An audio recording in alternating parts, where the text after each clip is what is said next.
O governo federal enviou ao Congresso, no fim de setembro, a medida provisória que altera regras curriculares e de funcionamento do ensino médio. O texto vai ser analisado primeiro por uma comissão mista e depois votado nos plenários da Câmara e do Senado. A MP provoca modificações na Lei de Diretrizes e Bases, que rege a educação no Brasil desde 1996. E algumas propostas foram recebidas com críticas pela comunidade acadêmica. Entre elas, o ensino facultativo de artes, educação física, sociologia e filosofia. Para conversar sobre esse assunto, eu recebo os deputados Valdec Carneiro e Flávio Serafini e a professora Glória Anselmo, doutora em Educação pela Universidade Federal Fluminense. Sejam todos bem-vindos, obrigada pela presença. A reformulação do ensino médio já era uma proposta de campanha da ex-presidente Dilma Rousseff em 2014. E a gente tem uns números que são um pouco desanimadores. 16% dos jovens entre 15 e 17 anos estão fora da escola, que é a idade em que eles deveriam estar no ensino médio. Então, eu pergunto para os senhores, o ensino médio é desmotivador? É desinteressante? O que acontece? Olha, o que eu queria dizer em primeiro lugar, antecipando aqui aos colegas, é que o Brasil acumulou um atraso muito importante em relação à oferta de toda a educação básica para crianças, adolescentes e jovens, né? Mais ainda em relação à educação infantil e ao ensino médio, que são etapas que só muito recentemente passaram a ser consideradas obrigatórias, né, em função de uma emenda constitucional de 2009, a 59 de 2009, que estendeu a obrigatoriedade, que era dos 6 aos 14, para os 4 aos 17 anos, portanto, contemplando uma parte da educação infantil, que nós chamamos de pré-escola, e o ensino médio. Então, o que me parece, em primeiro lugar, importante ressaltar é que justamente no momento em que o Brasil estava começando a se organizar para tirar essa diferença, declarando obrigatório o ensino médio, né, vem uma medida provisória que, a meu ver, nós vamos discutir ao longo do programa, que joga para baixo, que minimaliza os conteúdos da formação dos adolescentes e jovens no ensino médio. Então, o que me parece é o seguinte, como uma coincidência na história, é mais ou menos assim, já que o ensino médio agora vai ficar obrigatório, todos terão que passar por ele, porque o Brasil demorou a cumprir essa obrigação, já que é assim, vamos reduzir o currículo ao mínimo possível, porque com isso a gente atenua, relativiza a obrigatoriedade. Uma primeira reflexão que eu queria compartilhar com vocês aqui. Mas qual é o interesse, Glória, de diminuir esse currículo? Por quê? Esse processo, né, de organização da educação no Brasil é um processo muito complexo, muito articulado e sempre em prol das camadas mais favorecidas da população. Então, quando a gente percebe algum movimento de transformação social em prol das camadas menos favorecidas, ao mesmo tempo a gente vai percebendo uma articulação para que a exclusão social permaneça e se mantenha, infelizmente, nesse país. E a exclusão social é um fator muito sério, porque a grande maioria da população brasileira faz parte das camadas populares. Então, a gente vai percebendo que as oportunidades vão sendo negadas, vão sendo sutilmente burladas para negar àqueles que mais necessitam o direito à educação e à formação social. Mas, professora, se essa medida provisória conseguir atenuar um pouco, ou pelo menos reduzir a evasão escolar nessa idade que eu citei antes, isso não estaria levando mais pessoas a acesso à educação? Olha, eu tenho um certo receio em colocar essa questão do acesso, da permanência e de garantia de sucesso.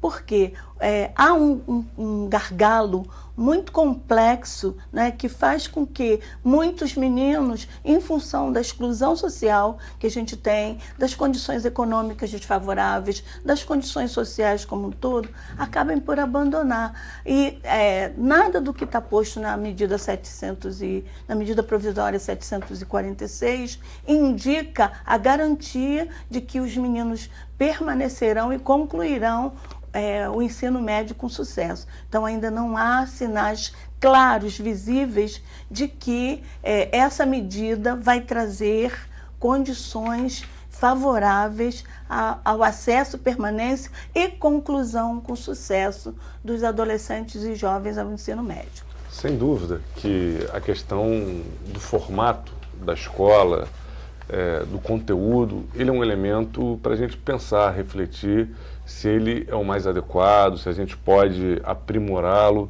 mas a evasão ela não está ligada só a esse debate. A evasão, especialmente no Brasil, ela está relacionada a uma série de questões. Por exemplo, a necessidade dos jovens, quando chegam numa determinada idade, ter que ingressar no mundo do trabalho. Isso continua sendo uma pressão e tem se debatido pouco no Brasil. E, nesse sentido, os apontamentos que são feitos nessa proposta construída nessa medida provisória não são bons. Um outro elemento importante, a gente tem uma entrada tardia de boa parte dos nossos jovens, especialmente mais pobres, na educação. Então, eles perdem um primeiro ciclo de desenvolvimento na infância, que é muito importante. Eu gosto de usar uma comparação que é a seguinte: a criança que nos primeiros anos de vida aprendeu a colorir e a que não aprendeu, a que aprendeu a colorir, ela vai ser alfabetizada com muito mais facilidade, porque ela tem um controle motor fino muito mais fácil. A que não aprendeu a colorir, a que conviveu numa casa onde não havia livros, um mínimo de contato com a linguagem escrita. Essa criança vai ter mais dificuldade, vai atravessar todo o ensino fundamental com dificuldade. Então, ela vai ter que refazer alguns anos. Quando ela chega no ensino médio, ela já chega com uma idade mais avançada, se consegue chegar. Então, tem uma série de fatores que estão relacionados, que contribuem para que o ensino médio seja, na verdade, no Brasil, um gargalo. Então, acho que esse aspecto da evasão, de por que tantos jovens deixam de estar no ensino médio, ele envolve, sim, uma reflexão sobre esses nossos conteúdos. Eu acho que a gente tem que ter uma abordagem das disciplinas mais voltada para a realidade do aluno. Acho que o Enem, por exemplo, tem feito um esforço de ser uma abordagem que cobre o conteúdo a partir desse ponto de vista, mas eu acho que a gente tem que avançar para que o nosso currículo, no seu cotidiano, reflita mais isso. Mas eu acho que, além desse elemento, tem vários outros que estão interrelacionados, especialmente aspectos sociais que contribuem para que o ensino médio no Brasil ainda seja um gargalo. Eu queria acrescentar, se você me permitir, a seguinte reflexão. Ao longo da história da educação brasileira, o ensino médio, de modo geral, sempre ocupou, do ponto de vista das políticas públicas de educação, uma espécie de não lugar. Como assim? Ou ele era visto em relação à formação profissional, a uma etapa de formação profissional, ou ele era visto como preparatório ao acesso ao ensino superior. Raras vezes na política educacional brasileira se tomou o ensino médio como tendo uma especificidade em si mesmo. E me parece uma contradição até, porque é uma etapa da formação humana, que nós estamos falando de pessoas de 15, 16, 17, 18, 19 anos, não é? Em relação às quais nós temos indicadores gravíssimos no Brasil.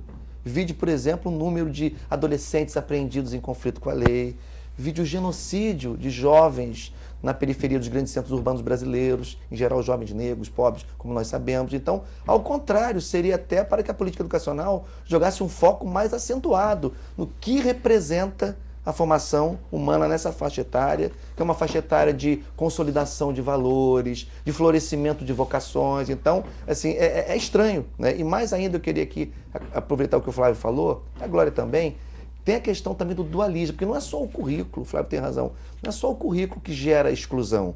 Claro que uma escola com um currículo, enfim, que não seja interessante, não seja sedutor, pode estimular o aluno, isso é evidente. mas aspectos socioeconômicos, culturais são muito fortes também. Mas o Brasil sempre caminhou na construção de uma escola dual. E essa MP fortalece essa ideia. O que é a escola dual? É ter um caminho de ensino médio, um caminho pavimentado e florido, né, para os filhos das camadas médias altas, da burguesia brasileira, que vão estudar nas escolas em que se matriculam filosofia, língua estrangeira, arte, sociologia, enfim, e um caminho, né, uma outra, daí a dualidade, um caminho mais rarefeito, mais minimalista, em que as pessoas passam pelo ensino médio, é o que propõe essa MP, tendo assim uma formação assim, basilar, para cumprir tabela, né? Isso tem repercussão sobre o papel social que essas pessoas vão exercer no futuro. Então essa estrutura dual do aparelho escolar brasileiro é fortalecida por essa MP que nós estamos discutindo hoje. E a exclusão dessas disciplinas que o senhor acabou de citar, né, artes, educação física, filosofia, sociologia, como é que os senhores veem como um avanço, como um retrocesso? O deputado Flávio Serafini é professor de sociologia. É um grande retrocesso. Eu participei dos movimentos para que a gente incluísse a sociologia no ensino médio. O que estava em jogo não era a abertura de um mercado de trabalho, mas uma concepção de educação que entende essa formação global, onde o jovem consiga compreender a sociedade como um todo, o meio que ele está inserido, como um elemento fundamental. E o que essa MP faz é desconstruir isso. A gente, né, quando debate a educação, a gente tem uma preocupação sempre com essa questão da formação geral, né? E essa MP ela consegue ser ruim tanto para aquelas correntes mais utilitaristas que veem na formação educacional uma ideia muito voltada para atender diretamente ao mercado de trabalho, porque mesmo essas correntes hoje imaginam uma formação polivalente como algo fundamental para atender os interesses da nova dinâmica da economia, né, mundial, quanto daqueles setores mais críticos, que também veem a necessidade de uma formação integral como um elemento fundamental para a formação humana. Então, essa MP ela vai no sentido muito ruim porque ela aligera, ela empobrece a formação e obriga o estudante a escolher muito precocemente um caminho profissional a ser seguido. Que são as 5 áreas, né? Linguagens, matemática, ciências da natureza, ciências humanas e a formação técnica e profissional. Isso pode deixar o ensino menos abrangente, mais limitado?